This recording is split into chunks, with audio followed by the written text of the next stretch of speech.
Breaking news tonight, Greenville County deputies tonight trying to identify 4 persons of interest in a nightclub shooting that killed 2 and injured 8 others. It is a nightclub that officials say never should have been open in the first place. We cannot give up. We cannot give out. A legend in the civil rights movement, Congressman John Lewis has died of cancer at 80 years of age. Tonight, we are hearing from those who counted him as a friend, leaders like the Reverend Jesse Jackson and House Majority Whip James Clyburn.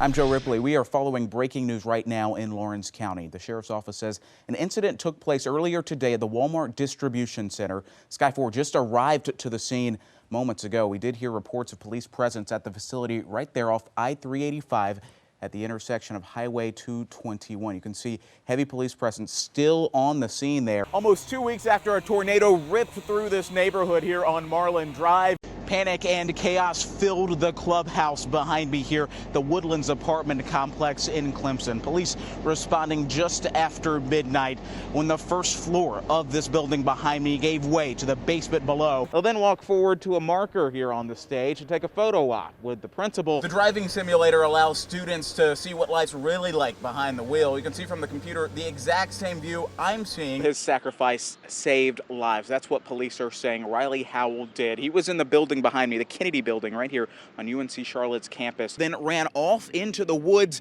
down a trail, and to another neighborhood. Well, they are fighting for their lives as we speak. That shooting also took the life of a 30-year veteran on the police force. We just learned his name. This is what they did here. The caution tape leading down Cherokee Drive here in Taylor's. You can still feel just how soft the ground is. Depending on where you live here in western North Carolina, some areas saw a couple inches of snow. This is partially the reason why. You see this ice building up on the tree branches? Yeah, that stuff gets heavy and on trees a lot bigger than this. We're still working to learn tonight who walked out of the Casey Mart here in Simpsonville a billionaire. We're at about 30 miles an hour right now. Experts here tell me that equates to about 80 to 100 miles an hour in real life. We begin tonight with a story we've been following all weekend long.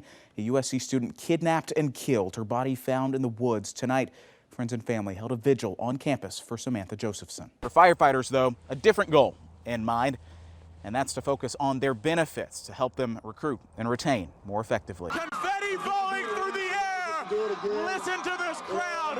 This is what it sounds like when your school wins a national championship for the second time in 3 years. At Sharpshooters Indoor Range, Go back on, let it go, and you're ready to go again. what you see is what you get.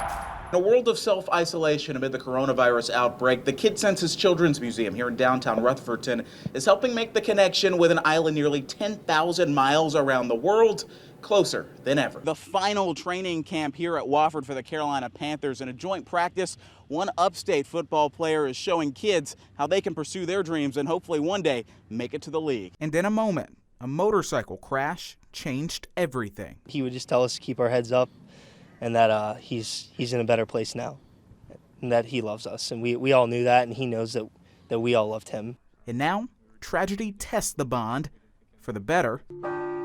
Bells tolling, ducks calling, all a reminder a voice once lost can be found if you listen closely. Joe Ripley, WYFF News 4 in Greenville. Crews have their work cut out for them tonight here on Asheville Road. Now that the interstates and highways are mostly clear, they can turn their focus to more of the roads less traveled. The weekend storms took down several trees here in the Botany Woods subdivision. That car can't even make it out of its own driveway. For those who can get out and about, they have to traverse cable lines and other debris lying in the road. The presidential candidates who took the stage here at King Day at the Dome in Columbia were challenged to make a strong pitch to voters and to represent Dr. King's dream. Here at Pack Square in downtown Asheville, you can see a crowd of hundreds of protesters, a different feel from one day ago. You can see they are met here by state troopers and police in front of the fire and police department. We are witnessing some pretty powerful moments right now during a protest in downtown Easley, right in front of City Hall. You can see, take a look at this site. About 200 people, as I estimate, lying flat on their stomachs in silence. Just a little while ago, this crowd was chanting, "I can't breathe." Hundreds showed up to share their message, what changes they want to see. Plus, history made from the coast launched into space. A look at the flight to the sky for the first time in years. Good evening. Thanks for joining us tonight at 6. We begin first with breaking news. Our top story: protests happening all across the country. The scenes playing out differently in various cities. Here on your left, hundreds of people gathered in Greenville today in what was a peaceful protest. Then on your right, new video tonight out of Minnesota, where state leaders are blaming out-of-state protesters for the violence there.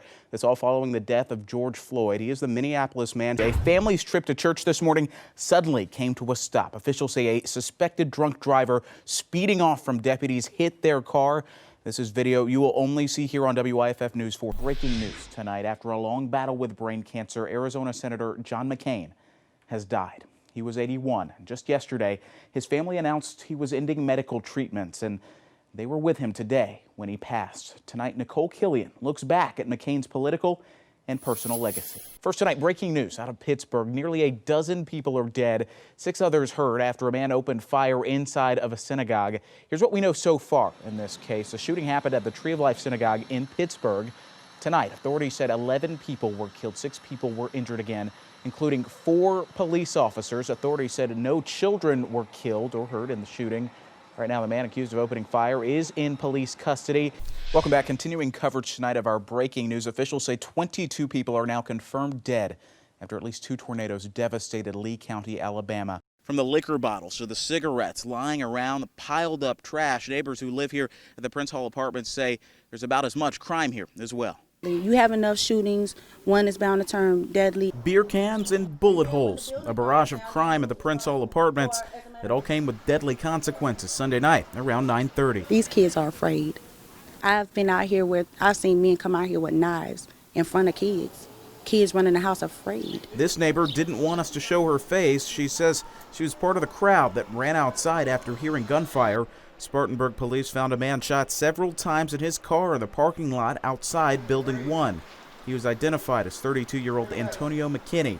He didn't live at the complex. It's ridiculous for my 4-year-old to tell me that they like to fight in Prince Hall. Well, then you got to. Because if you don't fight, how you going to protect your family? Prince Hall Apartments have a history of crime. Police have answered more than 300 calls there since 2015. But this is the only homicide.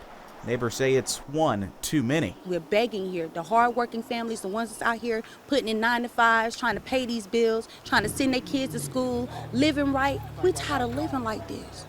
We don't deserve to live like this. The Spartanburg Housing Authority owns the property. Staff says 2 officers regularly patrol the Highland community, which includes Prince Hall. They'll meet with neighbors later this week.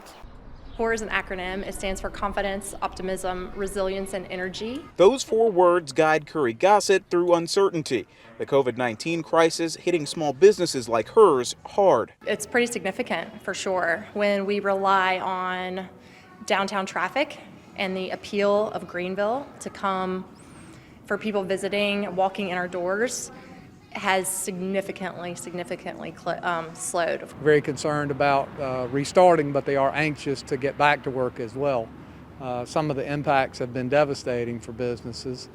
Mark Ferris with the Greenville Area Development Corporation said a survey on the economic impact of the pandemic showed significant financial loss. The degree of uncertainty is greater due to the timing of this downturn and the nature of this downturn. Spartanburg City Manager Chris Story said property taxes should remain stable, but the city expects to see $1 million less in revenue streams like the hospitality tax or charges on prepared food and drinks, as well as the business license tax based on sales volume. Those that are dependent on consumer behavior and have short time cycles for turnarounds, like restaurant spending or that kind of thing, tend to go up fast and down fast. While some cities project a dip in revenue, some local stores are experiencing a surge in sales. And people are buying more in bulk, so they don't have to come out as often. Lily Kincaid of the Spice and Tea Exchange says she's seeing more business now than at this point last year.